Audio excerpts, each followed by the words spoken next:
जी, जी, ये Saudi Arabia का vision 2030 क्या है? In 2008-18 तक they were totally the economy was 78-80% was depending upon the oil. दुनिया जो रिन्यूएबल एनर्जी की तरफ जा रही है, एनर्जी की हुँ, और सोर्स की तरफ जा रही है, ऑयल इज ऐसे वेरी ही है। एक्सपेंसिव। तो हुँ, उन्होंने सोचा यार within next 100 year may be our oil will be finished और जो दुनिया हुँ, में हुँ, ऑयल की डिमांड कम हो जाएगी। उन्होंने बिल्कुल। क्या किया कि दुनिया की बेस्ट कंसल्टेंसी फर्म्स हायर की हैं, हुँ, ईवाई, मैकिन्से, ओलिवर वाइमन, ये जितनी हुँ। फर्म्स थे उनको हायर किया। उनके साथ मिलके उन्होंने एक विजन 2030 डेवलप। तो अब क्या सजेशन देना चाहते हैं जो स्टार्टअप करना चाहते हैं और बायोलेटिका जैसा ब्रांड बनाना चाहते हैं? कंपनी के बिल्कुल। जो एम्प्लॉयज का कल्चर है और जो राइट टीम है, ये हुँ, इतनी इंपॉर्टेंट है कि लोग इस चीज का वो कहते हैं ठीक है, अब बंदा आ रहा है, ठीक है, एक साल आएगा छोड़ के चला जाएगा। नो, हुँ, जब वो आपके साथ आ गया उसको आपने कैरियर पूरा प्लान देना है, ग्रोथ प्लान देना है। 2 साल बाद तुम्हें ये मिल जाएगा, 3 साल बाद तुम्हें हुँ, गाड़ी मिल जाएगी, 5 साल बाद तुम्हें घर मिल जाएगा, तुम प्लॉट ले। उसके जो कोर हुँ। प्रॉब्लम है वो आपने सॉल्व करने हैं सर। पे पीपल के बारे में बताएँ और पाकिस्तान में ये किस तरह बिज़नेस वैल्यू ऐड करता है? जो एम्प्लॉयज हैं स्पेशली टेक के अंदर और डिफरेंट इनकी जो लाइफ है इसको कैसे हम इम्प्रूव कर सकते हैं, हुँ, एक अच्छा कल्चर कैसे डेवलप कर सकते हैं कंपनीज के अंदर। इसको हम लॉन्च करते हैं पाकिस्तान के अंदर 2022 के अंदर। हुँ। अल्हम्दुलिल्लाह within 1 year we launch in 2022 and we have 300 plus clients. कि आपकी ऐप से एचआर के जो लोग हैं वो कम हो जाएँ। जहाँ 10 लोग होते थे वहाँ 4 हो जाएँ। ख्याल ये एचआर कम नहीं करेगा, एचआर का रोल बढ़ा देगा। दे will subscribe the pay people, they will see a lot of options, a platform. Insurance इसके अंदर से हो रही है, हुँ, एम्प्लॉय शॉपिंग भी इसके अंदर से कर रहे हैं, रिटेल पूरा इसके अंदर है। आपकी जितनी नीड्स हैं वो एक प्लेटफॉर्म हुँ, से पूरी हो रही हैं। Hmm, hmm, it means now you need not only the one HR, it means now the areas उनके लिए ओपन हो रहे हैं। मीन आपको इंश्योरेंस टैकल करने के लिए मे बी एक सेपरेट सोर्स चाहिए होगा, रिक्रूटमेंट के लिए आपको सेपरेट सोर्स हुँ, चाहिए होगा। तो it means it will broader your vision कि एचआर कितना इंपॉर्टेंट है। और ये बात वाकई ही बड़ी इंपॉर्टेंट है कि एक कंपनी जो एक विजनरी कंपनी होती है उसके अंदर अगर स्ट्रॉन्ग एचआर नहीं है और अच्छा हुँ। कल्चर नहीं है ना, वो कंपनी कभी ग्रो नहीं करेगी। अस्सलाम वालेकुम ख़वातीन और हज़रात, welcome to our new podcast episode. मैं हूँ आपकी होस्ट रिदा और मेरे साथ हैं बहुत ही special guest mister Mohammad Awais, जो सीईओ हैं पे पीपल के, Pakistan first cloud HR fintech platform.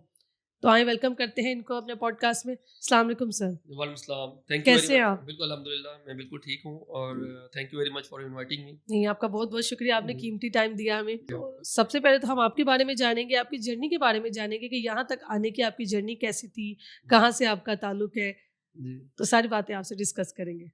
So thank you very much first of all. और जहाँ तक जर्नी है तो I will start from my university. Hmm, I graduated from FAST in 2008 और hmm, उसके बाद I joined Teradata. It is one of the multinational company providing the services for जो data warehouse की एंड हुँ, बीआई की services provide करते हैं। And I joined there the centre in Islamabad. उसके बाद I spend few years in Teradata. Then I joined IBM as business intelligence manager. And ज़बरदस्त। IBM के अंदर I spent a lot of years, and then no, it was good time in terms of we, at that time the hmm, BI hmm, was transforming in the Middle East, और उसके अंदर हमने बड़े अच्छे projects किए हुँ, transformations के। और then you know time came when me and my brothers, we are four brothers actually, and all are माशाल्लाह। computer science graduate with, hmm, and one of my brother was a director of BI in Nokia in Finland, and I was in IBM, and my other brother was manager BI in Mateen Telecom, hmm, and my other brother was just graduated from FAST. So we three brothers are graduated from FAST and one from UET Lahore, and we thought that let's build our own company, and ये हमारा अपना एक vision भी था और हुँ, हमारा अपना एक सोच भी थी from the starting, from when we हमारा ब्रॉटअप हो रहा था। So actually then we thought that let's do something। तो हुँ, हमने सोचा कि let's start from the services startup, क्योंकि हमारा हमारा जो बैकग्राउंड था वो बीआई से था, एनालिटिक्स था, हुँ, डाटा वेयर हाउसिंग से था। तो हमने कहा let's build the startup of the BI in Pakistan. Hmm, हमने खैर एक रात मीटिंग की स्काइप के ऊपर, and we took the decision quickly, and अच्छा, next day we resigned all from all over. I resigned from IBM, Noman अच्छा, resigned from Mateen Telecom, and Usman resigned from Nokia, and because and हम बड़ा अच्छा earn कर रहे थे at that time। Hmm, We were on the very good position, we were earning एक good in terms of financial also, बड़ी respectable job थी और बड़ा अच्छा हम्म सब कुछ था। तो खैर हमने वी स्टार्टेड एंड वी उसके बाद खैर हमें बड़ी लिमिटेड एक इन्वेस्टमेंट थी, हमने उससे हम्म स्टार्ट किया। We started from very small place where और 2 और 3% कैन सेट, बड़ा एक हम्म स्मॉल सेटअप था। खैर वहाँ से हमने ग्रो किया और फॉर्चुनेटली हमें सऊदी अरेबिया से एक प्रोजेक्ट ऑफर हुआ मोबाइल टेलीकॉम से, अच्छा and we went to Saudi Arabia. वो हमारी फर्स्ट टारगेट मार्केट बन गई because at that time BI was evolving in Saudi Arabia. तो हमने खैर वहाँ गए, हमने स्टार्टिंग फ्रॉम मोबाइली, वहाँ STC, ministry of health, ministry of Hajj and Umrah, SAMA, the state hmm bank of Saudi Arabia, Najm, their insurance company, public to private sector, हमने बहुत digital transformation की in terms of BI and analytics में। खैर कितने साल आपने Saudi Arabia में गुजारे? Starting from 2014 hmm I am in Saudi Arabia अच्छा एंड ऑन एंड ऑफ होता रहता है, लेकिन जो हमारा real start of business in Saudi Arabia था it was 2014। Hmm starting from 2014 to 2018 हमने वहाँ डिजिटल ट्रांसफॉर्मेशन के पब्लिक और प्राइवेट सेक्टर के बहुत प्रोजेक्ट्स किए, जिसके अंदर हमने वहाँ के जो कोर प्रॉब्लम थे सऊदी अरेबिया के, which we will discuss further, कि हमने वो कौन से प्रॉब्लम है जो उनके विजन 2030 से अलाइन करते थे, हमने वो ऑलरेडी सॉल्व कर चुके थे, एंड अच्छा that are the part of vision 2030 right now, and that are the part of their books. दो उन्होंने विजन 2030 की अभी हमारे पास जो पब्लिक बुक्स हैं उसके अंदर। जी जी, ये सऊदी अरेबिया का विजन 2020 क्या है, 2030 क्या है? अच्छा 2030 एक्चुअली सऊदी अरेबिया, क्योंकि हम शुरू से क्या देखते हैं, हम्म हम एज ए मुस्लिम इन पाकिस्तान हम देखते हैं कि सऊदी अरेबिया में हाज और उमरा करने जाते हैं, और हम्म हमें सेकंड माइंड हमारे माइंड में क्या आता है, सऊदी अरेबिया एक ऑयल इकोनॉमी, हम्म वो वहाँ अरामको एक कंपनी है, वो लोग ऑयल बेचते हैं, एंड बिल्कुल it's true, they are actually the oil economy. Hmm In 2018 तक they were totally the economy was 78 to 80% was depending upon the oil। अच्छा हुआ ये कि जब 2018 तक तो उनके जितने किंग्स आए और वो लोग, and they were earning good and they were the one of the richest country in the world, अभी भी वो हैं, लेकिन उन्होंने सोचा कि यार ये क्योंकि दुनिया जो रिन्यूएबल एनर्जी की तरफ जा रही है, एनर्जी की और सोर्सेज की तरफ जा रही है, ऑयल इज ऐसे वेरी ही है। एक्सपेंसिव, तो उन्होंने सोचा यार within next 100 year may be our oil will be finished, और जो दुनिया में ऑयल की डिमांड कम हो जाएगी।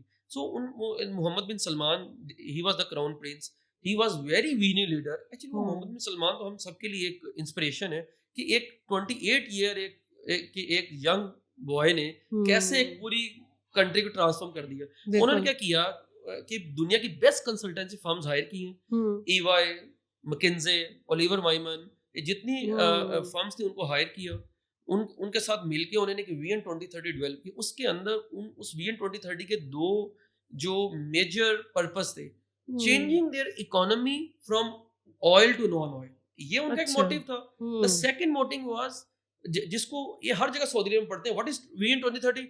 इट्स सोशो इकोनॉमिक ट्रांसफॉर्मेशन, आपकी इकोनॉमी और आपकी सोशलाइजेशन की ट्रांसफॉर्मेशन है, जो सऊदी अरब में देखते हैं। हुआ ये कि उन्होंने कहा कि हमें यार अपनी इकोनॉमी को तो ट्रांसफॉर्म करना है from oil to non oil, जिसके अंदर टूरिज्म ट्रांसफॉर्मेशन है, देयर कल्चर ट्रांसफॉर्मेशन है, one of the very biggest transformation digital transformation, जिसके हम आगे जाके बात करेंगे। टेक का कितना बड़ा रोल है सऊदी अरेबिया के डिजिटल ट्रांसफॉर्मेशन, इस सोशो इकोनॉमिक ट्रांसफॉर्मेशन में।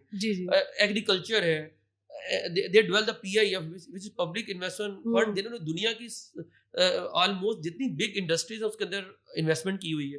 तो anyways we start move to the next part कि हम उसको उन्होंने सोशली ट्रांसफॉर्म कैसे किया। अब सऊदी अरेबिया का कल्चर था थोड़ा कंजस्टेड था कि वहाँ वुमेन एम्पावरमेंट नहीं थी बिल्कुल भी। हमें किसी बैंक में जाएं, हम पब्लिक प्लेस पे जाते हैं, हम जब जाते थे इमिग्रेशन पे, तो there were only the empowerment of the men, there was no empowerment of the women। तो उन्होंने इसको टोटली चेंज कर दिया। अब 50% to 45 to 50% अब वुमेन एम्पावरमेंट है। वह हम हर कंपनी के अंदर, प्राइवेट पब्लिक सेक्टर के अंदर वुमेन्स हैं। उन्होंने कहा HR के अंदर we can not hire the male, you need to hire the female. आप चले जाए इमिग्रेशन के ऊपर, पूरी इमिग्रेशन काउंटर देयर वुमेन। तो उन्होंने अपने वुमेन को एम्पावरमेंट किया। इससे क्या हुआ, उनका जो सोशलाइजेशन इमेज था वो दुनिया की नजर बहुत बेहतर हो गया। फिर उन्होंने अपने टूरिज्म को बहुत प्रमोट किया, कल्चर को थोड़ा ओपन माइंडेड किया, क्योंकि कल्चर बड़ा कंजस्टेड था। इससे क्या हुआ कि they attracted the tourist in their country.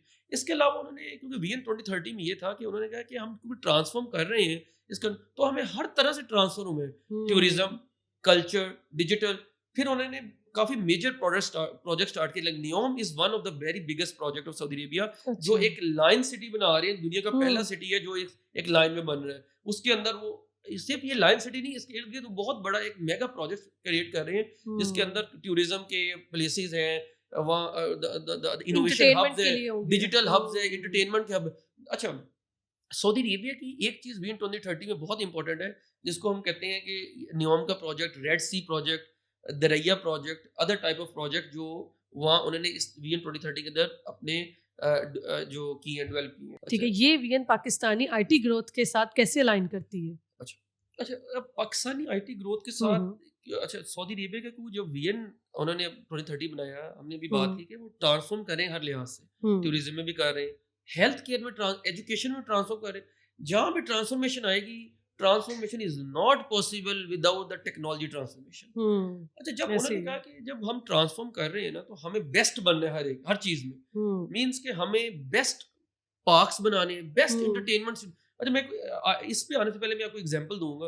उन्होंने कहा कि सऊदी अरेबिया में एंटरटेनमेंट की को इस तरह ट्रांसफॉर्म करें कि सऊदीज को रेसलिंग बड़ी पसंद है और रेसलिंग बड़ी देख। उन्होंने कहा व्हाई नॉट यार, बाय कर ले रेसलिंग को। उन्होंने WWE पूरी बाय कर ली। सऊदी गवर्नमेंट ने 100% बाय करी, उसका हेड ऑफिस जद्दा में बना दिया। उन्होंने कहा let's buy everything entertainment so that people can attract to Saudi Arabia. अब देखिए, इतनी बड़ी ट्रांसफॉर्मेशन हो रही है, इतने बड़े फुटबॉल के क्लब्स है, 2034 का फुटबॉल टूर्नामेंट उधर हो रहा है। तो जब ये सब कुछ हो रहा है, तो ये आईटी एंड डिजिटल ट्रांसफॉर्मेशन वगैरह कुछ भी नहीं है। सो फिर उन्होंने कहा यार, we will be the innovation hub, the digital hub and technology hub of the world. इसके लिए उन्होंने बड़ी बड़ी लैब्स बनाई हवावे में, और इसके अलावा बेल लैब्स है, इसके अलावा अदर टेक्नोलॉजी की लैब्स है। अब जब इतनी बड़े लेवल पे ट्रांसफॉर्मेशन कर रहे हैं, they need the skilled workers and also they need the IT skills. अच्छा, उनकी अपनी जो पॉपुलेशन, यंग पॉपुलेशन बड़ी लिमिटेड है, अपनी यंग पॉपुलेशन बहुत लिमिटेड है, तो then they need the skilled workers और IT the skills from either the India or either the Pakistan or Bangladesh or Sri Lanka, because these are 5 to 6 countries which have the population which have the IT skill. तो Pakistani IT companies के लिए बहुत बड़ा scope है Saudi Arabia में, कि वहाँ क्योंकि सऊदी अरेबिया स्टार्टअप्स का इनोवेशन हब बन रहा है और बनने जा रहा है फ्यूचर में। एवरी स्टार्टअप जो भी सऊदी अरेबिया में ओपन हो रहा है, they need the IT services. From where will they need? Now the Saudi Arabia अब ऑफशोर की तरफ देख रहा है। They are developing the offshore companies. They are investing on the offshore companies, and they're asking the offshore companies either to come in Saudi Arabia and do the business here, or they provide the services in Pakistan or India or whatever. अच्छा, ये फिर Pakistan startups की companies के लिए क्या opportunities है? अच्छा, अब स्टार्टअप दो तरह के पाकिस्तान के अंदर, और यूजुअली होते हैं दो तरह के। एक सर्विस स्टार्टअप होता है, एक प्रोडक्ट स्टार्टअप होता है। दोनों की टारगेट मार्केट सऊदी अरेबिया में बिल्कुल अलग है। जो सर्विस स्टार्टअप है, इसके पास तो बहुत बड़ी अपॉर्चुनिटी अभी सऊदी अरेबिया में है, क्योंकि सऊदी अरेबिया में अपने स्टार्टअप्स बहुत ओपन हो रहे हैं, और वन ऑफ द यूनिकॉर्न्स बनाना। अच्छा, आपको पता है एक यूनिकॉर्न एक कंट्री में बनने के लिए लॉट ऑफ टाइम रिक्वायर्ड। जी, from 2018 2023 there are 15 to 20 big unicorn in Saudi Arabia, which is the history, remarkable progress which Saudi Arabia did. Now अब इतने बड़े लेवल पे यूनिकॉर्न्स बन रहे हैं, और इतने बड़े लेवल के ऊपर आपकी डिजिटल ट्रांसफॉर्मेशन हो रही है। तो पाकिस्तान के जो स्टार्टअप्स हैं, जो सर्विस स्टार्टअप्स हैं, जो इस वक्त यूएस में, यूके में बिजनेस ढूंढ रहे हैं और अपॉर्चुनिटीज तलाश कर रहे हैं, उनके लिए सऊदी अरेबिया में बहुत बड़ी अपॉर्चुनिटी है, क्योंकि अब नेक्स्ट यूएस, जिसको हम कहते हैं ना कि Saudi Arabia is next America, बिल्कुल, in terms of the IT opportunities, technology के ऊपर Saudi Arabia next innovation hub बनने जा रहा है, बन चुका है बल्कि काफी हद तक। और पाकिस्तान के जो आईटी स्टार्टअप्स हैं, इनके लिए बहुत बड़ी अपॉर्चुनिटी है। दे शुड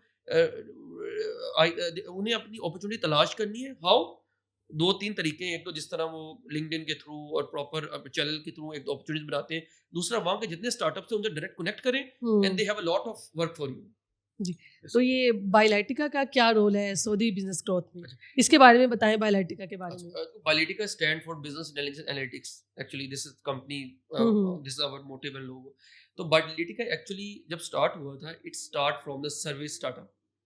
तो जब हमने एक BI एनालिटिक्स के लोग हैं, हम एज अ फाउंडर, मैं वन ऑफ द फाउंडर हूँ बायलाइटिका का। So I have the 3 other co-founder with us. We all are from the BI analytics background. तो जब हम सऊदी अरेबिया में गए और वहाँ भी BI ट्रांसफॉर्मेशन हो रही थी. And at that time, there was only few companies which were doing this, and they need the innovation company which can transform quickly and transform in the modern ways. So we went to Saudi Arabia. हमने 2014 से 2018, 20, 22 तक वहाँ की जितनी बड़ी telecoms थी, वहाँ के पब्लिक सेक्टर था, मिनिस्ट्री ऑफ हज एंड उम्रा, मिनिस्ट्री ऑफ जो हेल्थ है, इसके अलावा मिनिस्ट्री ऑफ एजुकेशन है, और हमने उन सब में बिजनेस इंटेलिजेंस और डाटा वेयर हाउस के डिजिटल ट्रांसफॉर्मेशन प्रोजेक्ट्स किए और उस पूरी इंडस्ट्री को ट्रांसफॉर्म किया. और Bilytica is one of the famous company in Saudi Arabia. क्यों? क्योंकि हमने वहाँ के बड़े कोर प्रॉब्लम सॉल्व किए. One of the core problem we solve in Saudi Arabia कि वहाँ सऊदी अरेबिया में बहुत ज्यादा कार्स यूज होती हैं. वहाँ पाकिस्तान तो हट के कल्चर, आपने मस्जिद में भी जाना है, दे यूज द कार्स. बिल्कुल. अब कार जब इतना रोड पर रश होता है तो there is chances of accident there. तो जब वहाँ होता है कि जब आपका एक्सीडेंट हो जाता है तो अब थोड़ा सा चेंज हुआ है, लेकिन पहले कल्चर ये था कि आपने वहाँ से मूव नहीं होना, आपने वहीं कार स्टॉप कर देनी है. तो जब कार स्टॉप होती थी तो वो 1000 ऑफ कार उसके पीछे होती थी, देयर आर लॉट और जो एक्सीडेंट ट्रैफिक स्टक हो जाती थी. तो फिर उन्होंने कहा इसका क्या सोल्यूशन हो सकता है. उसका एक सोल्यूशन ये था कि नजम पुलिस आती थी, पुलिस की एक नजम एक वो इंश्योरेंस बॉडी है उनकी, और वो नोट डाउन करती थी यार किसका कसूर है, इसको मैं ठीक है एक चलान देता हूँ, and he note down and but वो पुलिस आती थी आफ्टर 1 आवर तक ट्रैफिक स्टक रहती थी. एंड दे नीड, तो हमने उनको प्रपोज किया हम AI बेस्ड एक सोल्यूशन बना के देंगे जो आपके नजम के पूरे हॉल्स में लगा होगा. नजम के जितने एजेंट्स आपके बैठे होंगे उनको पता होगा यार accident can happen in this road in next 1 hour. आपको फ्यूचर पता लग जाएगा एक्सीडेंट होने. और वो 70% प्रेडिक्शन करेक्ट थी. इससे उनको इतना फायदा हुआ कि नजम के 60 to 70% ऑपरेशन बेहतर हो गए. मींस कि उन्होंने कहा कि अच्छा यार हिस्ट्री से हमें तो बायलिटिका के डैशबोर्ड्स पहले ही बता देते हैं कि एक्सीडेंट होने वाला है. इसका मतलब है Prince Mohammad bin Salman road के ऊपर या प्रिंस सलमान रोड के ऊपर बायलिटिका में बताती कि रोज शाम को 4 से 5 बजे तक 3 एक्सीडेंट होते हैं. तो हमें पता है ये 3 एक्सीडेंट होते हैं, व्हाई नॉट कि हमारी एक पुलिस इस पूरी रोड पे हम अपॉइंट कर दें. बिल्कुल. तो वो बजाय कि 1 आवर में आने के वो 5 मिनट में आ जाएगी. तो हमने उनका 70% ऑपरेशन को आर्टिफिशियल इंटेलिजेंस की बेस के एल्गोरिथम्स के बेस पे ऑप्टिमाइज कर दिया. This was actually our one of the transformation or one of the core problem we saw. अच्छा, पे पीपल के बारे में बताएं और पाकिस्तान में ये किस तरह बिजनेस वैल्यू ऐड करता है. पे पीपल का आइडिया कैसे आया, मैं आपको जी बिल्कुल बैकग्राउंड बता दूं. क्योंकि ऑलरेडी हम हेल्थ जो HR टेक है इसके ऊपर सऊदी अरेबिया में काम कर रहे थे. सऊदी अरेबिया में we have a lot of clients जिसमें बिग जॉइंट्स भी हैं, बिग कंपनीज भी हैं, textile, manufacturing and IT companies. और हमने जब कोविड आया या तो थोड़ा, क्योंकि every business affected, our business also affected, and at that time we thought that कि because it's very successful model जो HR का है in Saudi Arabia, so why not कि we should adopt same model इन पाकिस्तान. हमने Covid के बाद 2022 के अंदर पे पीपल की एक प्रोडक्ट जो सऊदी अरेबिया में already very very well establish थी, हमने पाकिस्तान में एक SME जो ये पाकिस्तान 1000 ऑफ कंपनी जो स्मॉल एंड मीडियम स्केल है उनके लिए एक पे पीपल एंड पे प्लस हमने जो एंटरप्राइज के लिए लॉन्च किया. तो हमें उस वक्त हमने एक एक्सपेरिमेंट किया था कि हम इसको अच्छा, इसके अंदर हमारा एक विजन था. इसके पीछे वो विजन लॉन्च, हमें एक सॉफ्टवेयर लॉन्च नहीं करना था.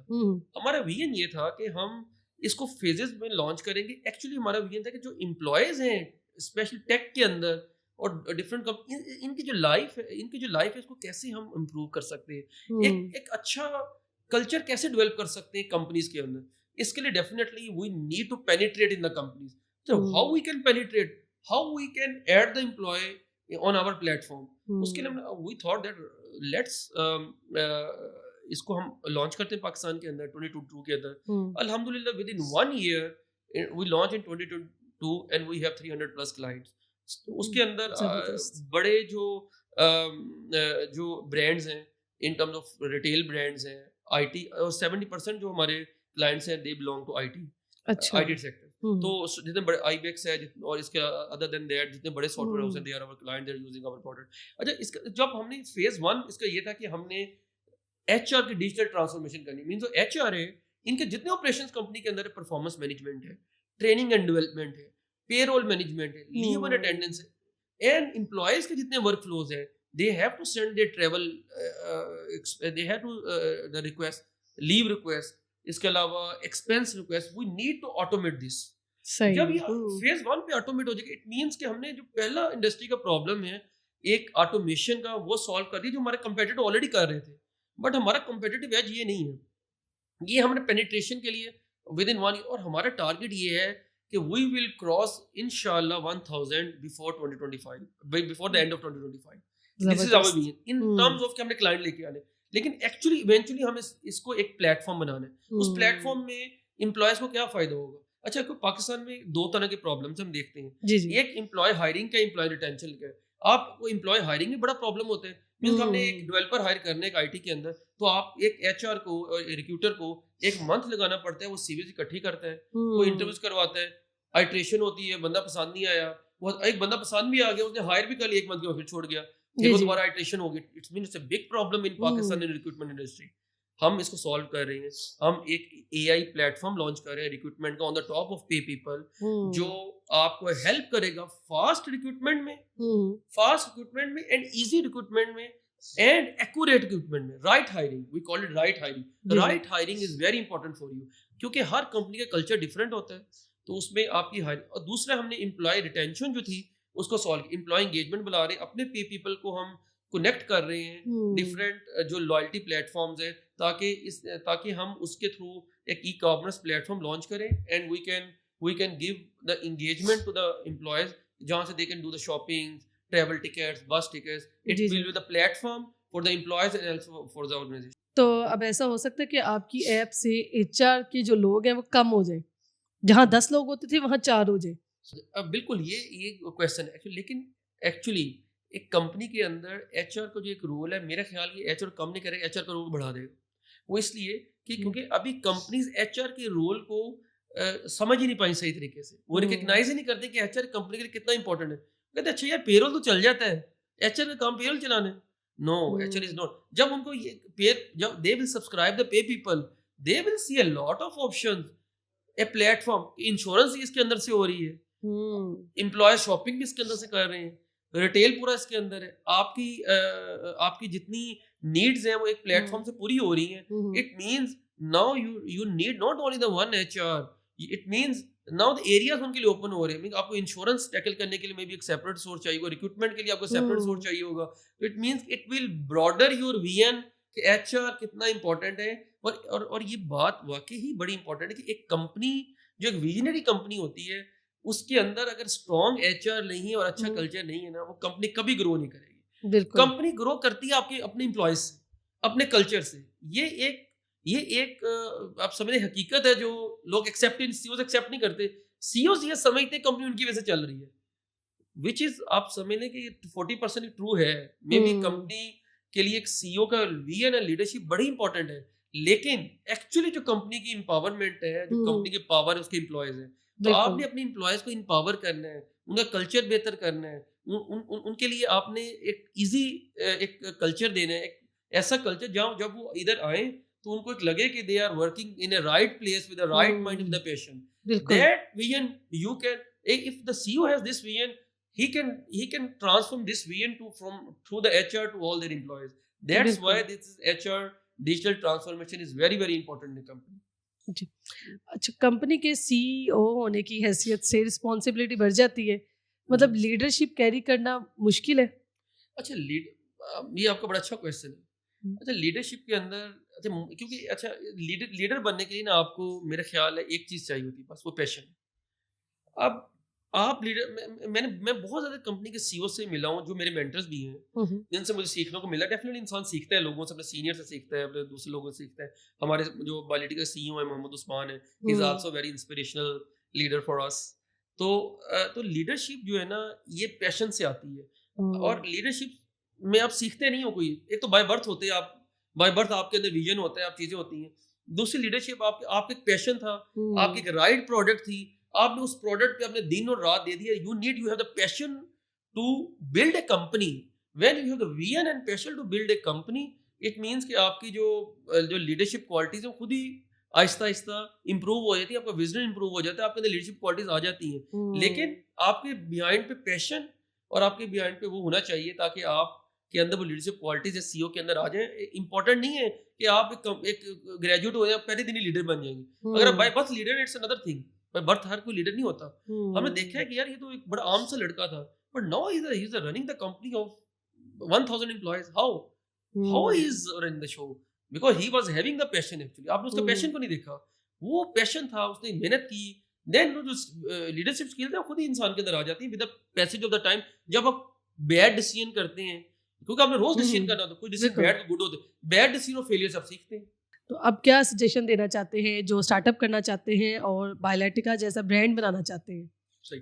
तो इसमें खैर बहुत चीजें मेरे माइंड में है, लेकिन आई विल स्टार्ट फ्रॉम कि क्या चीज है जो डिफरेंशिएट करती है आपको और आपके कंपेटिटर्स को। वो एक चीज जो मैंने अपने एक्सपीरियंस से सीखी है, which I want to tell to everyone, to all the CEOs और all other leaders which are emerging leaders with अस।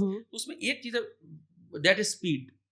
आप भी वहीं भाग रहे हैं जो दूसरे भाग रहे हैं, वही सर्विस प्रोवाइड कर रहे हैं। आप वेब डेवलपमेंट कर रहे हैं तो 1000 और कंपनी वेब डेवलपमेंट कर रही हैं। आप एक सर्विस स्टार्टअप, तो आपके साथ बड़े सर्विस स्टार्ट हो, आप प्रोडक्ट सेम प्रोडक्ट और लोग बना रहे हैं। एक चीज जो आपको डिफरेंशिएट करेगी, दैट इज स्पीड। मींस कि आप भी भाग रहे हैं, वो आपने किस स्पीड से भागना है, आप उनसे पहले अपनी मंजिल पे पहुंच जाते हैं।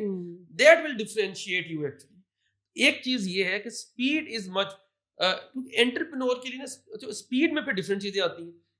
एक है speed of the decision making. अच्छा, आपने ना डिसीजन मेकिंग स्लो नहीं करनी। आपको आपके लगे अच्छा मैं सोचूंगा, अच्छा इस पे अब आप एक डिसीजन करने में इतने दिन ले जाते हैं। वो डिसीजन जो 1 घंटे में हो सकता है, अगर आप 4 दिन में कर रहे होंगे ना, इसका मतलब है यू आर लूजिंग टाइम। आपको कंपेटिटिव डिसीजन करके इसमें आपने ये नहीं सोचना कि यार अच्छा मैं डिसीजन करूंगी, अच्छा होगा बुरा होगा। आप क्विक डिसीजन करते जाएं क्विक डिसीजन, उसमें कुछ बैड होंगे, कुछ अच्छे होंगे, कुछ में फेलियर आएगा। इसमें जो फेलियर आएगा वो आपको सिखाएगा। अच्छे और अच्छा, फिर क्योंकि आप अब एक न्यू स्टार्टअप है, एक न्यू CEO है, तो इसका मतलब है आपका जो विजडम है वो भी एक लिमिटेड है। अब आपने इस विजडम को तो बढ़ाना है ना।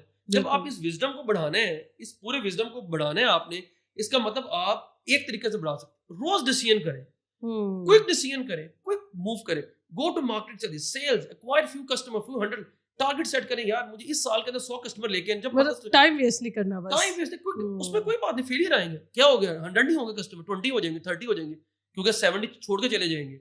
वो मे बी आपके डिसीजन बेहतर नहीं थे, ये आपका राइट ट्रैक ही नहीं थे, लेकिन आप डिसीजन मेकिंग करना सीख जाएंगे। जिस दिन आप डिसीजन मेकिंग करना सीख जाएंगे, आप एक बेहतरीन CEO भी होंगे और बेहतरीन लीडर भी होंगे। बिल्कुल। अच्छा, दूसरी मैं एक एग्जांपल आपको लोगों को एक एग्जांपल से समझाऊंगा एक बात, कि जो वेल्थ होती है ना, दौलत होती है, इसके 5 लेवल होते हैं। ये बात एक CEO, एक यंग लीडर के लिए समझना बहुत जरूरी है कि उसने वेल्थ के किस लेवल पे जाना है। क्योंकि वो वेल्थ के जिस लेवल पे जाएगा, उसके साथ अपने जितने लोग, जितने एम्प्लॉयज होंगे, वो भी उस लेवल पे पहुंच जाएंगे।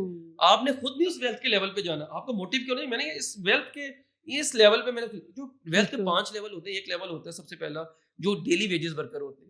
एक मजदूर है, वो अगर मजदूरी करेगा तो उसको वो वेज मिलेगी, वो घर आएगा, अपना घर चला सकेगा।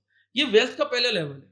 वेल्थ का दूसरा लेवल होता है, ये भी वेजेस होते हैं, एम्प्लॉयज होते हैं, लेकिन they are more qualified person, skilled worker जिसे कहते हैं, डॉक्टर या इंजीनियर। इंजीनियर जॉब पे जाएगा तो उसको पे मिलेगी, डॉक्टर क्लिनिक जाएगा तो he can earn, if he will stay at home he can not earn. It means you are still dependent. तीसरा जिसको हम सर्विस स्टार्टअप्स कहते हैं, वो जो हेल्थ का वो जो लेवल है, मींस आप you have started your own business, you are upper than skilled worker and you hired the skilled workers, but service startup में प्रोजेक्ट आएगा तो कंपनी चलेगी, प्रोजेक्ट नहीं आएगा तो from where you will pay and from where you to earn। Fourth level आ जाता है प्रोडक्ट स्टार्टअप का। मींस आपने पे पीपल की तरह आपने एक SaaS बेस्ड प्रोडक्ट बना ली है।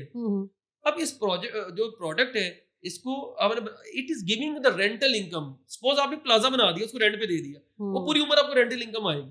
तो ये है वेल्थ का वो लेवल है जो आप सोए हुए हैं, लेकिन you are making money, but इसमें भी थोड़ी डिपेंडेंसी है।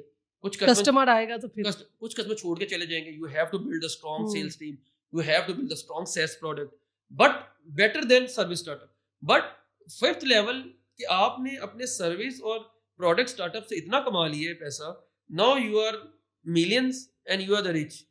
अब आप वेल्थ के उस लेवल पे पहुंच गए, you need to hire 2 or 3 investment manager, where invest my money and that's it. You will sleep, you will not see your money और bank account again, they will double your bank account and money. जो wealth का level है कि आपको फिर कुछ नहीं करना, आपके बिहार पे लोग आपकी वेल्थ को बढ़ा रहे हो। तो मैं ये रिकमेंड करूंगा उन कंपनीज को जो सर्विस स्टार्टअप है, they should earn from the service startup and invest in the products, sales based product. उसका फायदा ये होगा कि आपकी ये जो प्रोडक्ट जिस दिन एस्टेब्लिश होगी, somebody will come acquire this product in the millions of dollars and you will get the good cash and good money, and then you can build your own investment firm.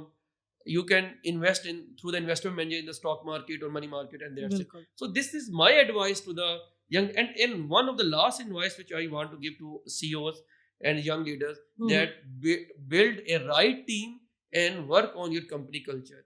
Company के जो employees का culture है और जो right team है, ये इतनी important है कि लोग इस चीज का, वो कहते हैं ठीक है बंदा आ रहा है, ठीक है 1 साल आएगा छोड़ के चला जाएगा। नो, जब वो आपके साथ आ गया उसको आपने कैरियर पूरा प्लान देना, ग्रोथ प्लान देना।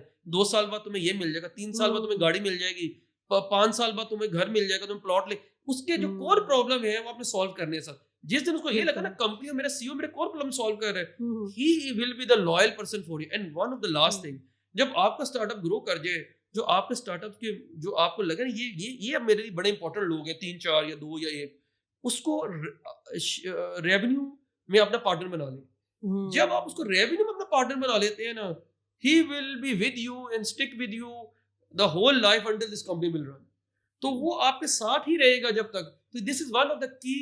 एक था मेरे पास कि मुझे एक जो शेयर करने के लिए कि मुझे उनको अपना पार्टनर बनाए, इवेंचुअली इस माइंडसेट से चले, इंशाल्लाह this company will, your company will grow. जी, थैंक यू सो मच, बहुत अच्छा लगा आपसे बात करके, बहुत सारी चीजें जानने को मिली।